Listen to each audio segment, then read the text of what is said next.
কেননা আমি কিন্তু অনেকটা অসুস্থ, এখনো অসুস্থ।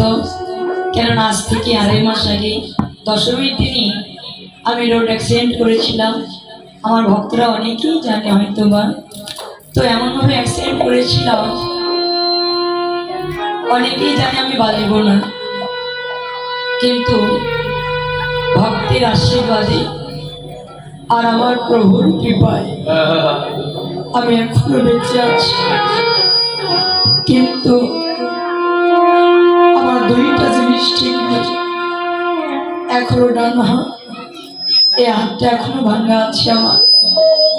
আমি সঠিকভাবে এখনো খেতেও পারি না। আর আমার এই বাম পায়েটা অপারেশন হয়েছে, রিং বসানো আছে। ডাক্তারে বলেছিল আমি 6 মাস দাঁড়াতে পারবো না। আমি প্রভুর কাছে কেঁদে কেঁদে বলেছিলাম, প্রভু 6 মাস যদি আমি দাঁড়াইতে না পারি তবে আমি বাঁচতেও চাই না প্রভু। আমি যে কৃষ্ণ নাম ছাড়া থাকতে পারবো না।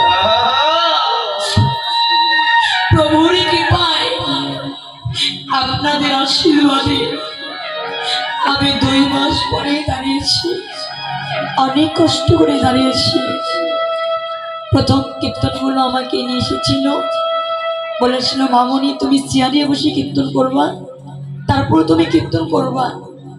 আমি তাও ঘরে থাকতে পারি নাই, আমি এসেছিলাম চেয়ারে বসে কীর্তন করবো বলে আসি নাই। যেদিন ঘরে থেকে বাইর হয়েছিলাম আমি সঠিকভাবে হাঁটতেও পারি না বাবা, কিন্তু ভগবানের কৃপায় আমি প্রথম আসর থেকে দাঁড়িয়ে কীর্তন করেছি। কিন্তু এই 20 দিনের মধ্যে আমি ভক্তের চরণ অঙ্গে পেয়ে, ভক্তের পরশ পেয়ে আমি অনেকটাই সুস্থ হয়ে গেছি।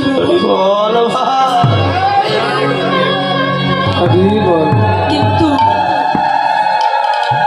একটা কাজ আমি করতে পারি না, তা হলো আমার প্রভুকে যে আমি একটা প্রণাম করব, আমি সঠিকভাবে প্রণামটা করতে পারি না। আমার এই পাটা এখনো ভাগ হয় না। আমি যে আপনাদেরকে প্রণামটা করব আমি কিন্তু তাও পারবো না।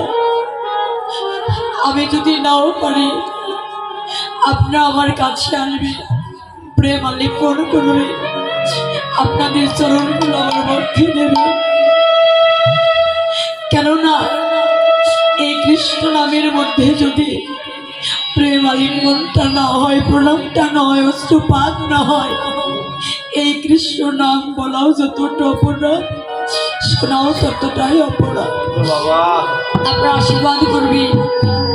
অনেকেই আসার পথে যারা এত ভালোবাসে তারাও বলছে আপনি কি শতরূপা, আমাকে চিনতেই পারছে না। কিন্তু যতটাই আমি অসুস্থতা হয়ে যাই না কেন, কিন্তু বদলে তো কৃষ্ণ নাম করতে পারছি, কৃষ্ণ নামটি বলে তো আমি কাঁদতে পারছি।